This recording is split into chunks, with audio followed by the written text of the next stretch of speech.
నెల్లూరు జిల్లా రైతులకు అన్నదాత సుఖీభవ నిధులు విడుదలయ్యాయి. ఖరీఫ్ సీజన్ ప్రారంభమైన నేపథ్యంలో రైతులకు పెట్టుబడి సాయం కింద కేంద్ర రాష్ట్ర ప్రభుత్వాలు నిధులు ఇస్తున్నాయి. ఇందులో భాగంగానే నేడు సీఎం చంద్రబాబు నాయుడు నిధులను రైతుల అకౌంట్లో జమ చేశారు. ఆత్మకూరులోని శ్రీధర్ గార్డెన్స్ లో ఏర్పాటు చేసిన కార్యక్రమంలో మంత్రి ఆనం రామనారాయణ రెడ్డి ఈ వీడియోని వీక్షించారు. ముందుగా ప్రధానమంత్రి నరేంద్ర మోడీ ఇచ్చిన సందేశాన్ని విన్నారు. అనంతరం సీఎం ప్రసంగాన్ని విన్నారు. జిల్లాలో మొత్తం 195,866 మంది రైతులకు 130 కోట్ల రూపాయలు విడుదలయ్యాయి. ఇందులో ఆత్మకూరు నియోజకవర్గానికి చెందిన 34,223 మందికి లబ్ధి చేకూరింది. మొత్తం 22,95,00,000 రూపాయలు రైతులకు పెట్టుబడి సాయం కింద జమ అయింది.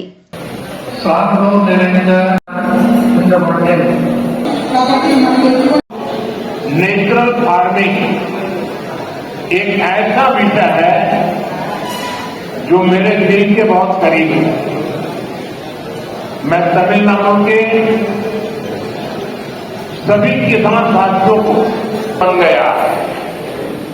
यहाँ के भूतपूर्व सांसद की सामन धरती पर सबसे पहले मैं मरुमलई के भगवान मुरुगन को प्रणाम करता हूं।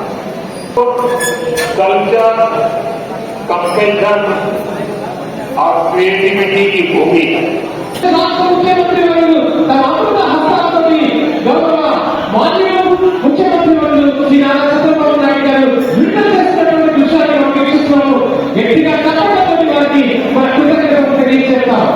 దానికంటే ముందు 46,85,835 మంది అన్నదాతలకి 14,000 చొప్పున ఈ కూటమి ప్రభుత్వం మీ అకౌంట్ లో జమ చేశాం.